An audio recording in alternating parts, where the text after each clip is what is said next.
Pria ini pun tiba-tiba berguling dan memohon ampun kepada Mona, lalu mengatakan dia menyerah dan memberikan pekerjaan di luar kota itu kepada Mona. Mendengar ucapan dari mulut Ram, Mona yang sudah putus asa pun langsung bergembira. Sehari sebelumnya, Mona menelpon Ram untuk meminta pekerjaan di luar kota itu agar diberikan kepadanya. Namun Ram yang saat itu juga sedang bermasalah dengan istrinya tidak setuju. Kemudian Mona menceritakan bahwa dirinya saat ini sangat ingin merasakan kebebasan. Dia berharap dapat pergi jauh dan berpisah dari sang suami. Karena Ram juga menginginkan pekerjaan di luar kota tersebut, maka Ram berjanji akan mencarikan solusi atas masalah yang dihadapi Mona. Keesokan harinya saat di kantor, Ram bersama-sama temannya yang lain membuat sebuah rencana agar Mona dapat berpisah dengan suaminya itu. Ram bertanya mengapa dia ingin sekali berpisah. Mona mengungkapkan alasan pertamanya, yaitu suaminya itu tidak berhenti berbicara dari mulai pagi sampai malam hari.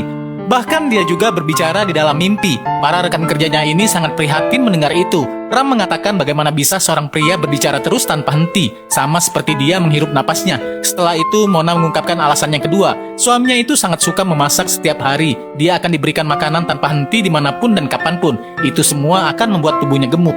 Lalu alasan yang ketiga, dia selalu saja mengomentari apa saja yang dilakukan Mona, termasuk sedang bernyanyi. Suaminya berkata bahwa cara menyanyi sebuah lagu cinta itu harus dengan perasaan dan ucapan yang halus.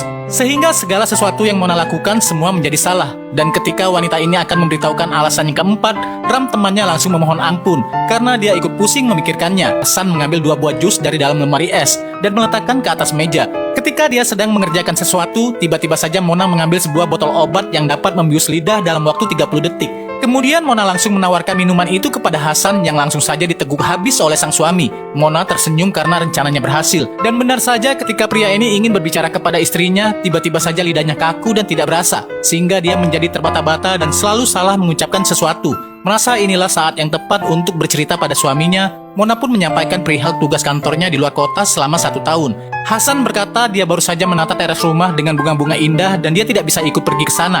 Mendengar ucapan suaminya ini, Mona pun berpura-pura sedih, padahal sebenarnya itulah yang Mona harapkan untuk mendapatkan kebebasannya. Keesokan harinya, Mona pun pergi berangkat keluar kota menggunakan sebuah mobil. Di dalam perjalanan ini, dia sangat bahagia karena terlepas dari suaminya yang bawel dan terus memperlakukannya seperti anak kecil.